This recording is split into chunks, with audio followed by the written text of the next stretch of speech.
ओं श्रीगुरुभ्यो नमः हरिः ओं ओं गृणीसूर्य अनन्तकिरणाय नमः ओं शिवाय नमः देव्ये नमः भीमाय नमः पृष्ठे नमः सरस्वत्यै नमः सर्वज्ञाय नमः पार्वतीये नमः दुर्गाय नमः सर्वण्ये नमः शिवल्लभाय नमः वेदवेद्याय नमः महाविद्याय नमः विद्यादात्रे नमः विशारदाय नमः कुमाराय नमः त्रिपुराय नमः बालाय नमः लक्ष्म्यै नमः श्रियाय नमः वैहरणे नमः भवने नमः विष्णुजनने नमः ब्रह्मादिजनने नमः गणेशजनने नमः शक्तिये नमः कुमारजनने नमः शुभाय नमः भोगप्रदाय नमः भगवते नमः भक्तविष्टप्रदाय नमः भवरोगहराय नमः भाव्याय नमः शुभ्राय नमः परममङ्गलाय नमः भवने नमः चञ्चलाय नमः गौर्ये नमः चारुचन्द्रकलाधराय नमः विशालाक्ष्यै नमः विश्वमात्रे नमः विश्ववन्द्याय नमः विलासने नमः विलासने नमः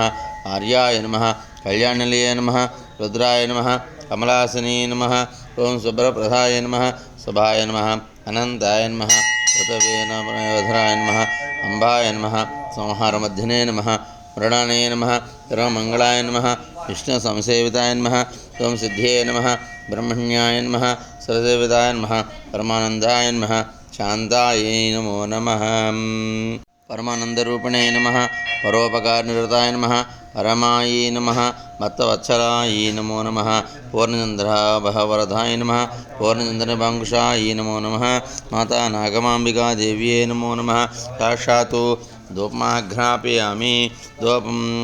वनस्पच्छिद्भवे दिव्यनानागन्धैर्स्मितः अग्रे सर्वदेवानां धूपोऽयं प्रतिगृह्यतां माता नागमाम्बिका देव्ये नमो नमः ओं धूपमाघ्रापयामि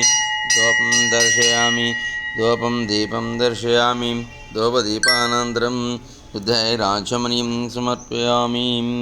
नैवेद्यं समर्पयामि महालक्ष्मीदेवताभ्यो नमः ओं प्रणय स्वनय स्वनय स्वनय स्वाहा ओं सम्राजञ्च विराजञ्च अभिश्रेत्याचनो गृहे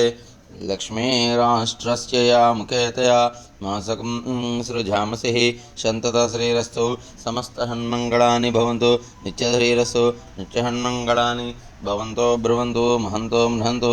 ओं पद्मप्रिये पद्मनि पद्महस्ते पद्माले पद्मदलायिताक्षि विश्वप्रिये विष्णुमनोन्यकोले तत्पादपद्ममशन्निधस्व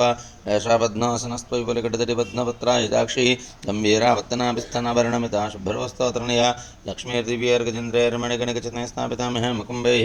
नित्यं सा पद्महस्तः मम वस्तु गृहे सर्वमाङ्गल्ययुक्तां लक्ष्मीं क्षीरसमुद्रराजनीयां श्रीरङ्गरामेश्वरीं दासीभूतसमस्तवनतां लोकैकदीपाङ्कुरां श्रीमन्मन्दकटाक्षलब्धो ब्रह्मेन्द्रगङ्गाधरां रां त्रैलोकुटुम्बरीं सरसदा वन्दे मुकुन्दप्रियां सिद्धलक्ष्मीर्मोक्षलक्ष्मी जयलक्ष्मी सरस्वती श्रीलक्ष्मीर्वरलक्ष्मीश्च बृहन्न मम सर्वदा पराङ्कुशोपाश्मवेदमुद्रां हरिवन्त्रीं कमलासनस्तां बालार्ककोटिप्रतिभां त्रिनेत्रं भजेऽहम् अम्बां जगदीश्वरीं तां सर्वमङ्गलमाङ्गल्ये शिवे सर्वाधातके शरण्ये त्र्यम्बके देवी नारायणि नमोऽस्तुते।